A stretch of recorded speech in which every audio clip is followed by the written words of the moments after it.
नमस्कार। मैं दीपक राणा। बंगाल में चुनाव प्रचार के लिए पहुंचे प्रधानमंत्री मोदी जी ने रविवार को 4 रैलियों को संबोधित करते हुए राज्य में सत्तारूढ़ टीएमसी सहित कांग्रेस व ईडी गठबंधन पर जबरदस्त हमला बोला। बैरकपुर में मोदी जी ने कहा कि मैं डंके की चोट पर बंगाल को 5 गारंटी दे रहा हूं। इनमें से एक गारंटी यह है, जब तक मैं हूं, राम मंदिर पर सुप्रीम कोर्ट का फैसला कोई नहीं पलट पाएगा।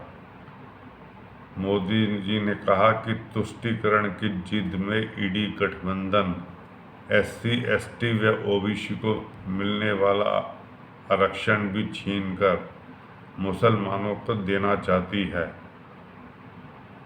मोदी जी ने टीएमसी पर लोगों को डराने के लिए CAA पर झूठ फैलाने का भी आरोप लगाया। पीएम ने कहा कि इंडी गठबंधन वाले CAA कानून को खत्म करने की बातें कर रहे हैं, लेकिन ऐसा मेरे होते हुए नहीं होगा। भ्रष्टाचार पर ममता बनर्जी सरकार को घेरते हुए पीएम ने कहा कि टीएमसी ने बंगाल को घोटालों का गढ़ बना दिया है। बैरकपुर लोकसभा क्षेत्र में आयोजित रैली में पीएम ने CAG रिपोर्ट का हवाला देते हुए कहा कि टीएमसी सरकार ने 2,30,000 करोड़ रुपए का कोई हिसाब ही नहीं दिया है।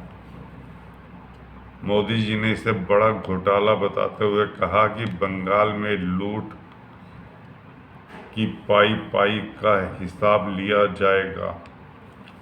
टीएमसी बंगाल को लूटने का महापाप कर रही है। जिसने भी भ्रष्टाचार किया है उसे जेल भेजा जाएगा।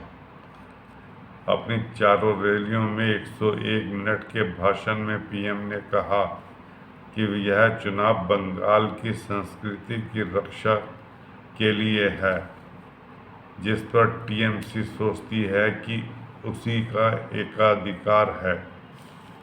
प्रधानमंत्री मोदी ने कहा कि टीएमसी कितनी भ्रष्ट पार्टी है, इसका उदाहरण है शिक्षक भर्ती घोटाला।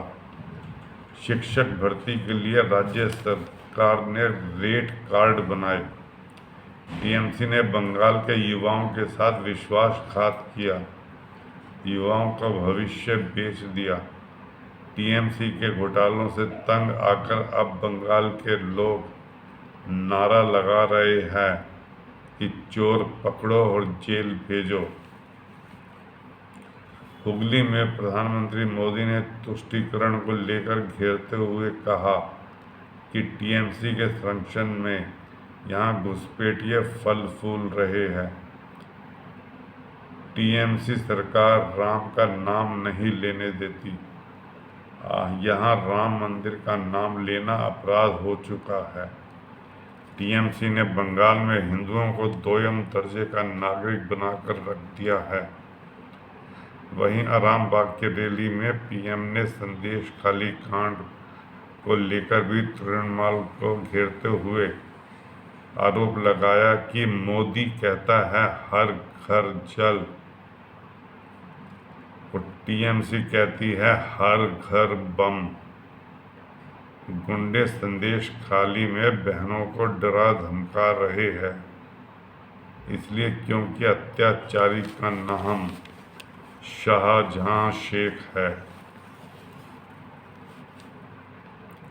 हावड़ा रैली में मोदी जी ने कहा कि कांग्रेस का भ्रष्टाचार, परिवारवाद और तुष्टीकरण हो, वाम मोर्चे का अत्याचार और अराजकता, इन सभी बुराइयों को इकट्ठा कर दें तब अकेली टीएमसी बनती है।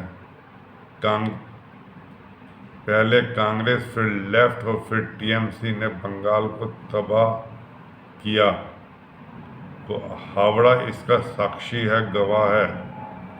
टीएमसी ने घोटालों को अपना फुल टाइम बिजनेस बना लिया है। टीएमसी हो, कांग्रेस हो, लेफ्ट हो या ईडी गठबंधन की कोई और पार्टी, भ्रष्टाचार इनका सामान्य चरित्र बन चुका है। ईडी गठबंधन की ज्यादातर पार्टियां छिपकर घोटाले करती है। टीएमसी घोटालों का खुला उद्योग चलाती है। बिहार की राजधानी पटना में पहली बार रोड शो करने पहुंचे प्रधानमंत्री मोदी ने रविवार शाम एक निजी टीवी चैनल से बात करते हुए कहा कि महिलाओं की प्रगति से हमेशा देश का सशक्तिकरण होता है। उन्होंने मातृ दिवस से जुड़कर पूछे गए प्रश्न पर कहा कि वह महिलाओं के सशक्तिकरण की इस यात्रा को तेज गति से आगे बढ़ाने के लिए प्रतिबद्ध है। महिलाओं का सशक्तिकरण मेरी प्रतिबद्धता बनी हुई है। मैंने G20 शिखर सम्मेलन में भी यही बात कही थी।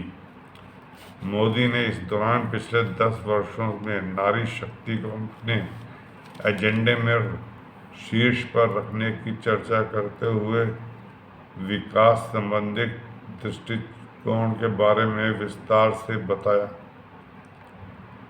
प्रधानमंत्री ने कहा कि हमने गांवों में ड्रोन दीदी लॉन्च किया, महिलाओं के लिए सेना के दरवाजे खोले, उन्हें वायु सेना में पायलट के रूप में नियुक्ति दी। अब हमारी बेटियां भी सियाचिन सहित सीमाओं की रक्षा कर रही है। मैं यह मनोवैज्ञानिक बदलाव लाने में सफल रहा हूँ। महिला शक्ति भारत की विकास यात्रा में एक अतिरिक्त शक्ति बनेगी।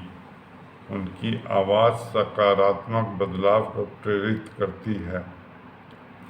महिलाओं को सशक्त बनाने का सबसे प्रभावी तरीका महिला नेतृत्व वाला दृष्टिकोण है। यह थी कल बंगाल में मोदी जी ने जो 4 रैलियां की, तो पटना में मीडिया से जो बात की उसका सार। इस वीडियो को लाइक कीजिए, शेयर कीजिए और सब्सक्राइब जरूर कीजिए। धन्यवाद।